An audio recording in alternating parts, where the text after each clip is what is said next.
اس لیے اگر ہم نیک بننا چاہتے ہیں، اپنی نسل کو نیک بنانا چاہتے ہیں، اپنی زندگیوں میں دین لانا چاہتے ہیں، اپنے گھروں کو بابرکت بنانا چاہتے ہیں، اپنے گھروں کا ماحول بنائیں، اپنے گھروں پہ توجہ دیں، اپنے گھروں میں نیکی کا ماحول بنائیں۔ اچھا، نیکی کا ماحول بنے گا کیسے؟ نیکی کا ماحول کیسے بنے گا؟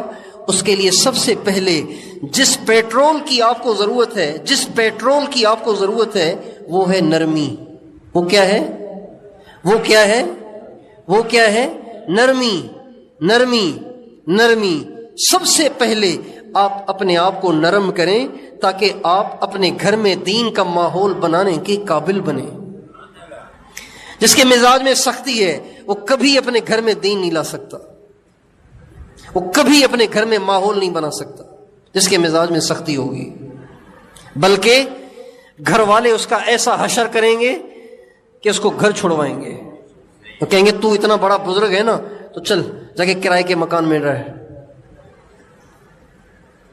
اور سارا گھر دین سے مزید متنفر ہوگا۔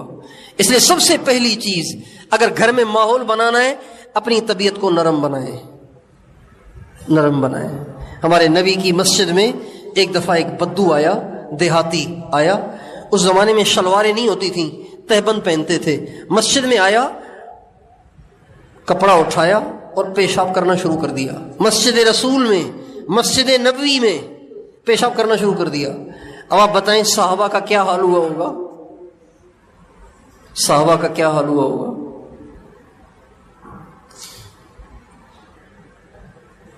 صحابہ ایک دم غصے سے اٹھے اور ہمیں دعوہ، چھوڑ دو اس کو، روکو نہیں، روکو نہیں۔ اس لیے ہمارے نبی کی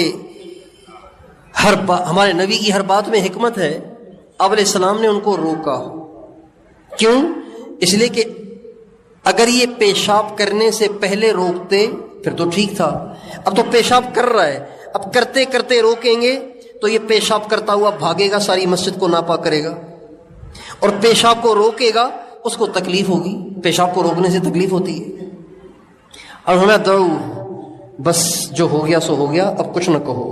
جب وہ کر چکا، آپ نے پانی کی بالٹی منگوائی، پانی کی بالٹی منگوائی، کچی زمین تھی، بالٹی منگوائی، اپنے ہاتھ سے اس کے پیشاب پہ پانی بہایا، پھر فرمایا دیکھو نا پاک ہو گیا۔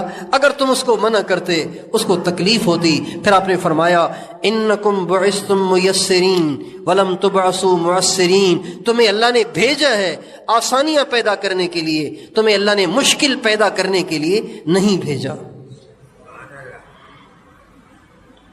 ہمارے نبی کے پاس ایک مسجد کے مقتدی آئے شکایت لے کے، یا رسول اللہ آپ نے جو اپنا صحابی امام بنا کے بھیجا ہے، ہم دیہاتی لوگ، کھیتی باڑی والے لوگ، وہ اتنی لمبی نماز پڑھاتے ہیں، اتنی لمبی نماز پڑھاتے ہیں کہ نماز میں ہم گر رہے ہوتے ہیں، اتنی لمبی نماز کے نماز میں گر رہے۔ آپ سمجھائیں اس کو، اتنی لمبی لمبی نمازیں نہ پڑھایا کریں، ہم مزدور لوگ ہیں، مختصر نماز پڑھائے تاکہ ہم جا کے پھر آرام کریں، سارا دن ہمیں آرام کرنے کا موقع نہیں ملتا۔ آپ نے ان صحابی کو بلایا اور آپ بہت غصے ہوئے اور آپ نے فرمایا بشروا ولا تنفروا، لوگوں کو دین کے قریب کرو، لوگوں کو دین سے متنفر نہ کرو، لوگوں کو دین سے متنفر نہ کرو، قریب کرو۔ یسروا ولا تعسروا، آسانی کرو، مشکل نہ بناؤ، لوگوں کو دین کے قریب کرو، لوگوں کو دین سے متنفر نہ کرو۔ اس لیے اگر ہم گھروں میں دین کا ماحول بنانا چاہتے ہیں، سب سے پہلی بات کہ ہم اپنی طبیعتوں کو نرم بنائیں۔